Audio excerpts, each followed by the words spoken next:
Hi everyone, welcome to Day of Security.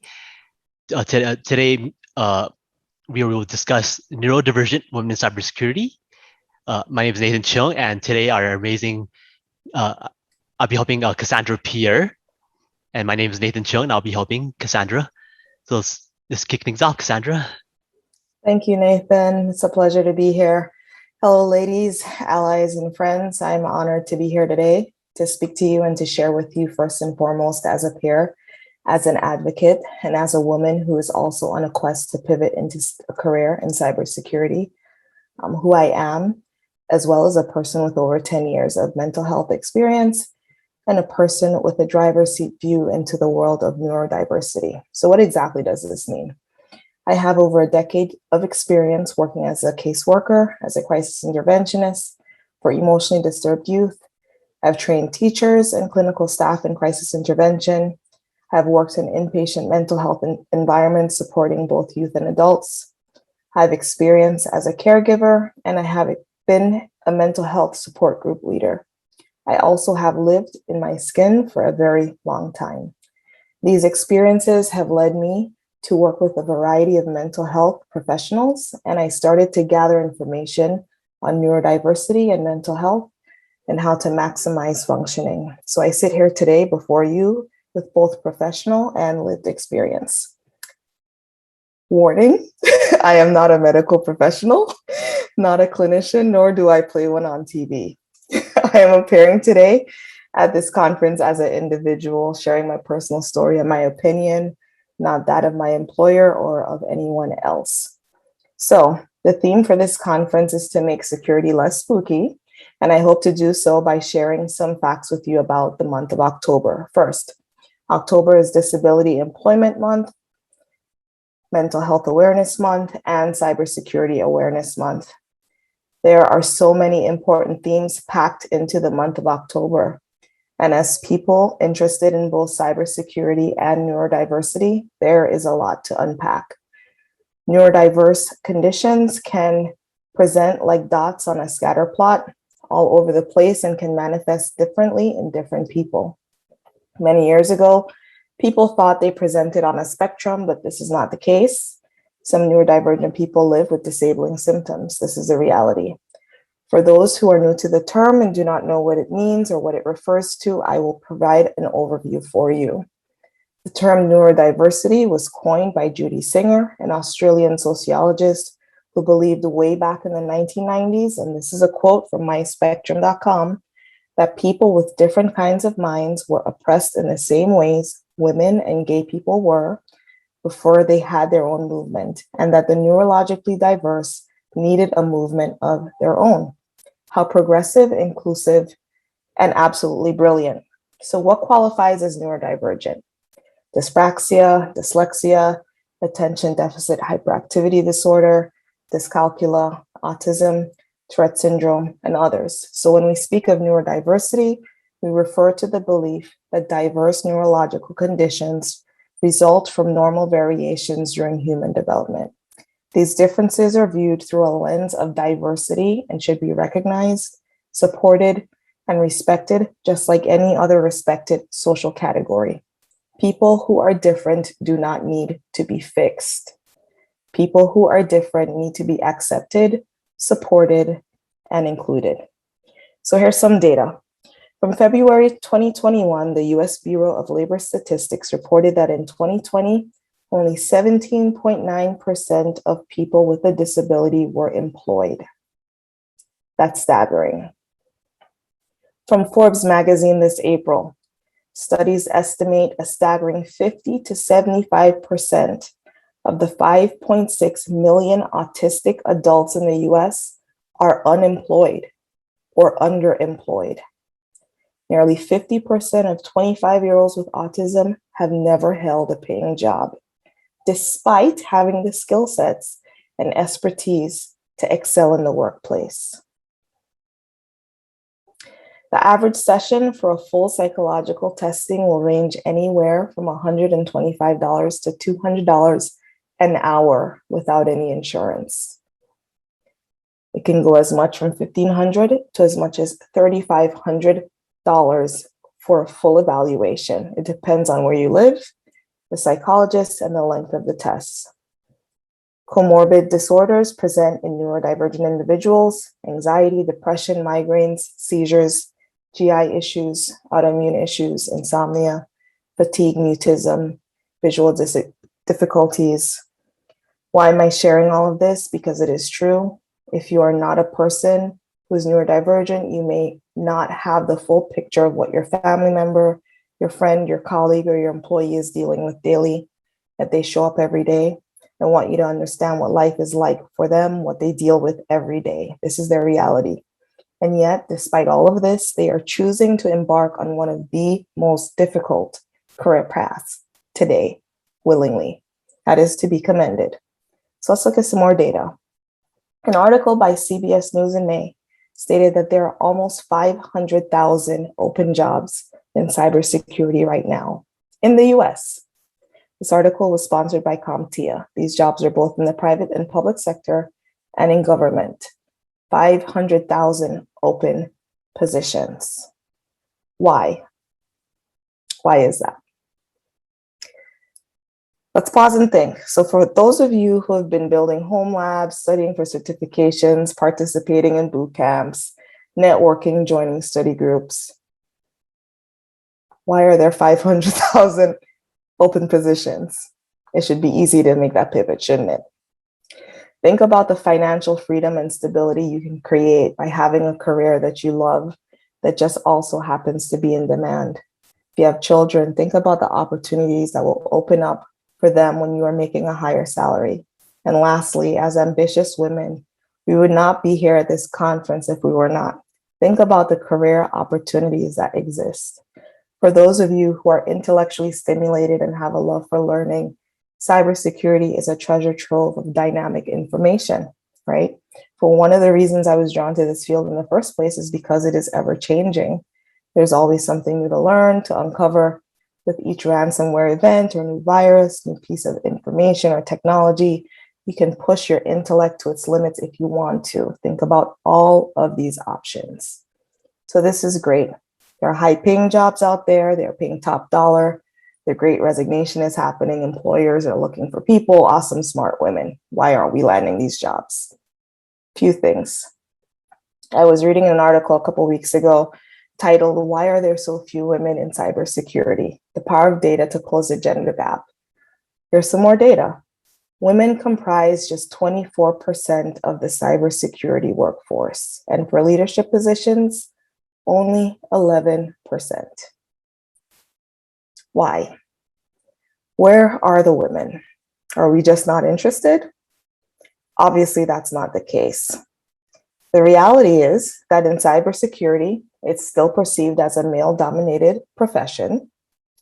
There are still few inroads or entry-level positions and training, apprenticeship, internship opportunities, especially for non-traditional individuals who are pivoting or for career changers. The pay gap, women on average are making 12% less than men.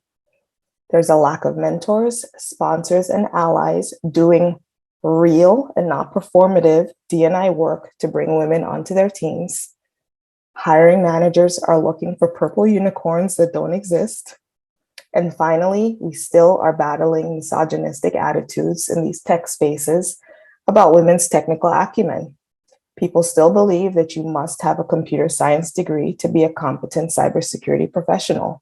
We know this isn't the case, or that you must start out in the help desk, or that you must be a networking specialist, or that you must have a blog, run a meetup, or make content and create YouTube videos. These things are not necessary. These mindsets are unfortunate, but it is the reality. In individuals who have dealt with hardships, we know how to deal with the unpleasant parts of life, and we do not let these things stop us. But we must be aware that they exist and they can be bumps in the road on our career journey. So, for some neurodivergent individuals, there are advantages to being different. So what are they? Let me share a story with you. On Saturday, I walked out of the door to run an errand and I forgot my car keys inside the house. I went back inside to get my keys and I forgot my wallet on the table. In the car with no wallet, I left my car running, went back inside to grab my wallet, came back to the car, and then sat inside wondering if I locked the door. So, of course, I had to go check. You're waiting for the advantage, aren't you?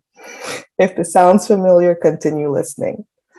These behaviors would manifest in other ways. So I sometimes think, did I turn off the stove? Did I unplug the iron? I finally broke down and bought one that shuts itself off. Why was it that I am having difficulty remembering all of these small details, but I can rapidly recall facts in minute detail in a myriad of topics with no issue? Another example. Running errands is stressful for me, so I try to do them early in the morning before the crowds come out during the weekday or in the evening. So for example, I went grocery shopping first thing this morning, and when I run errands, I do so with my AirPods in and the music up. I need to do this so I can focus. My drive to and from each location is in hyper-focus. I arrive at my location safely, but it's mostly as if I'm in autopilot. I zone in on the task, I eliminate all distraction until it's complete. My attention to detail is stellar. I take notice of everything. Sometimes keep a journal and take notes in situations that trigger interest and I want to learn more about. I'm intensely curious.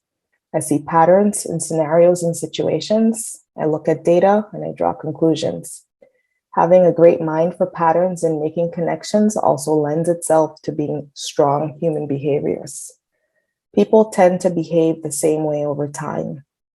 People who are neurodivergent can be quite prodigious when producing content, but we can take in vast amounts of information when we are hyper-focusing on a task that interests us. It is very difficult to outwork us. Our long-term memories are excellent. We have an affinity for logic, math, are highly skilled in pattern recognition, coding, mechanics, data analytics, and manipulation. And when we are working optimally, we will be a very productive employee. To add to all of that, we also think differently. This is great, but it is also where many people have a hard time fitting in at school, at work, and with others. We process information differently and we relate to others differently. Keep this in mind. So, looking at the totality of all of these behaviors plus many more, many puzzle pieces came together for me. It took me several years, the feedback of friends, family, and clinicians, but I now know who I am and how I work. So if any of this sounds like you or anyone you know, and you're worried that you may not be able to harness the cognitive energy to focus on a technical field like cybersecurity, you are wrong.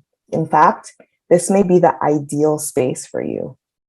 Neurodiversity is specific to the individual, just like a pair of well-worn shoes. What presents for you will not present for someone else. It's not a spectrum, it is a unique experience.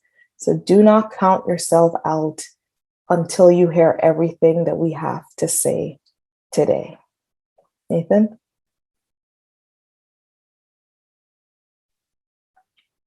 Hi, and thanks, Kassandra. And for Kassandra's story, these are some information about her. Okay, so for me, I'm gonna be quick. I'm actually autistic with ADHD. I was just diagnosed in January of 2021. I have 20 plus years in IT and cybersecurity, and I'm the host of the Neurosick podcast.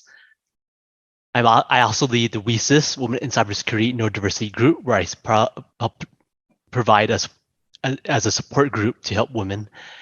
And lastly, I'm also part of the Microsoft Neurodiversity program, where I help to try to enhance and improve the current program. And here are four incredible women in cybersecurity that I know and are my friends that I know of that have neurodiverse conditions: Tia Hopkins, Sandra Erickson, Lisa Ventura, and Kat Cantillo. All four of them are incredible neurodiverse women, and they are role models and they're trailblazers in cybersecurity, all of them. And it goes to show that even if you have a neurodiverse condition, you can still get into cybersecurity and you can thrive. For employers looking to hire neurodiverse workers, here are some tips. Start with job descriptions to update them to have inclusive language. Next, after they get in, provide options for, when trying to hire and interview them, provide the option for accommodation. I asked for accommodations and I got into my current employer. Just got to have the strength and the courage to request them, and a lot of organizations are more than willing to help.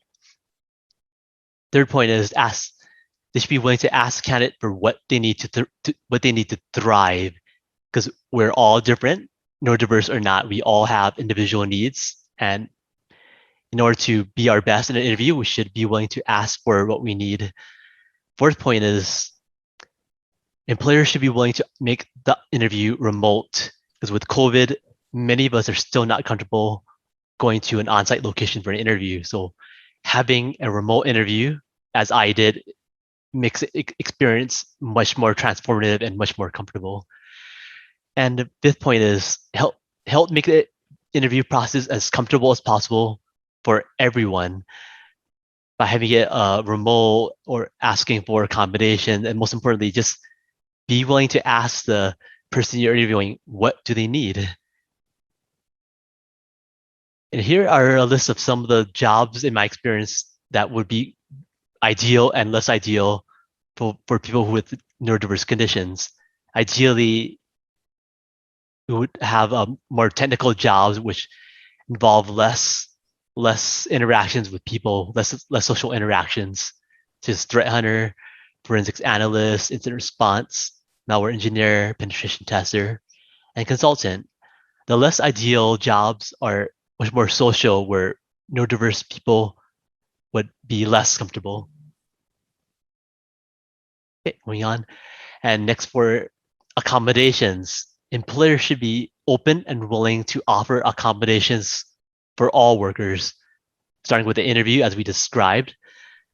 And also after hiring a neurodiverse person, things like having headphones to block out a noisy office, offering remote work, flexible schedules, captions or transcripts, or even a what do you call it, ergonomic desk.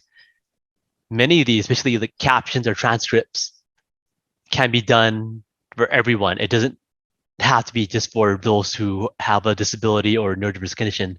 They can be turned on easily for everyone. Flexible schedules are also very important, because many of us with COVID, we have to take care of our kids, we have to do more at home or take care of a sick parent. Just having a flexible schedule makes our lives a lot easier. And one of the biggest of all is retention, because all too often employers in a kind of like a factory command and control mindset where everyone is expected to do the same thing.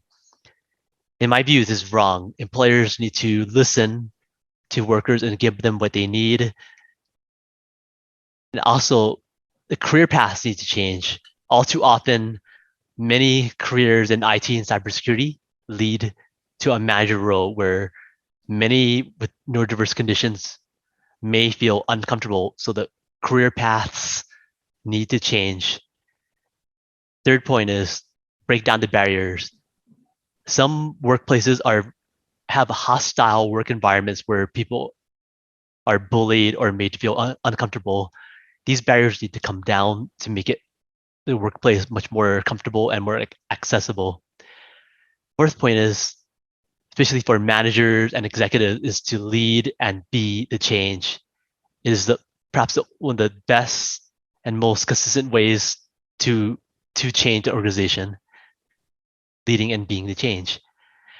Fifth point, and most importantly, is do not tolerate or ignore issues, because even when problems happen, even if we are not aware of it, sometimes people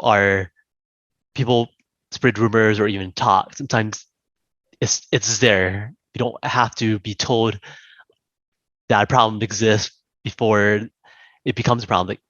Think kind of like a fire. Sometimes you'll smell the smoke before you see the fire. Next point is to speak up and check. Asking people something as simple as how are they doing, and what do you need? Sometimes that one easy question is all you need to do a really good job of addressing the needs of an employee to retain them. And most importantly of all, the last point is masking, because all too often neurodiverse people will mask and hide who they are just to fit in. And I myself have done this, and I can tell you it's very exhausting to not be yourself. Ideally, we should all be able to come to work as ourselves and be ourselves. And to finish up, we're back to Kassandra. So it's now time to look for your role. What should your next steps be? Choose the best role for you. Look at many job descriptions, look at the responsibilities, be honest with yourself. Ask yourself, how do the skills match up with what employers are looking for? Do you have what it takes to be successful in the roles that you are looking at? Choose your boss and your future team. Write down a list of the qualities that you need in your future leader and in the type of team that you want to join. If you're looking for a leader that will also mentor you, make sure that when you are in your interview, you ask if this is something that they will be willing to do. If you want to meet your teammates during your interview process, speak up and ask for that. Interviewing. Practice makes perfect. A lot of us do not interview well, and we cannot get to the next step as a result. We're amazing workers, but we don't show up well in an interview. So practice. Get a friend or a colleague to help you prep to get the nerves out. And promote yourself. Find your fit. Talking about your skill set is not bragging. It does not make you sound like you're full of yourself or that you're arrogant. If you know that you are skilled, talk up your skills. That is how you will know if the role that you are looking for is the best role for you. Some key takeaways. I call these the 6 P's. The first one, plan. Know what you want, where you want to go, and create smart goals to get there. Keep a record of your completed trainings, conferences attended, your courses, your certificates. 3, 6, 9 months from now, you want to look back and reflect on how much you have accomplished. I have a Google spreadsheet that has all of this information listed. Sometimes when I'm feeling like I'm not as far along as I want to be, I go back and I look at this sheet and it reminds me of just how much I've accomplished. It's a really good thing to have and to speak to when you are in an interview. The second P, prepare. If you don't prepare, you are prepared to fail. Put your plan in action. Align your support circle and resources and create accountability and a foundation to stay focused and on track. The third P, protect yourself. Create and maintain a sustainable work-life balance. Pay attention to your physical health. Attend your therapy appointments or go to support groups. Spend time with your friends. Find your tribe. Play with your dog. Paint, garden, go to yoga. There is more to life than cybersecurity. We all love it and we are intense people. However, you need to expand your focus so you don't burn out. That is very important. The fourth P, play up your strengths. What is your competitive advantage? Can you hyper-focus and meet productivity goals? Are you an innovator and an outside of the box thinker? Do you have a knack for programming, for problem solving? Make this your brand. Play this up and speak to this strength. Exploit it. Find your niche and master it. Be the go-to person on your team for that one thing. Leverage all of your talents to become the best that you can be in the area of your choosing. Plan for your vulnerabilities. Do you need time to rest? Do you need a sensory deficient environment? Does a long workday drain you? back-to-back meetings. Does having an agenda before a meeting help you actively participate in a conversation? Will you need accommodations? Ask for what you need. Strategize on securing your support so that you can be successful. Lastly, persevere. Being someone who's neurodivergent means that you think and process information differently. That is it. It is evidence in many different ways for different people. Find out what that means for you and keep it moving. The path to success winds and bends. It is never straight. There will be ups and downs. That's life. Disappointments, bombed interviews. Believe me, I know. Subpar evaluations, rejection, ghosted applications, isolation, bad bosses, and mean coworkers. Do not let this discourage you. Take the feedback, use it to focus on the areas where attention is needed, and develop those parts of yourself. And in closing, don't give up. Your yes is around the corner.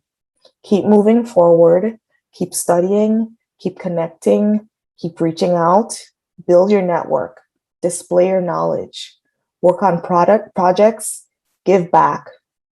The best way to learn sometimes is by teaching someone else. Mentor someone and volunteer. Don't let the naysayers get into your head or in your way. Being different does not mean that you are in any way incapable of being successful. It only means that your journey to success will not look like anyone else's. And that is okay. It is a strength and it is an advantage. Thank you for coming to our talk. Thank you, Nathan, as always, for being a friend and an ally. Thank you, Day of Security, for having us, and we are honored to be here. Thank you. Great. And this is our contact information. And also, here's some resources. Okay. And thank you, everyone. Thank you, Kassandra. Thank you, Nathan.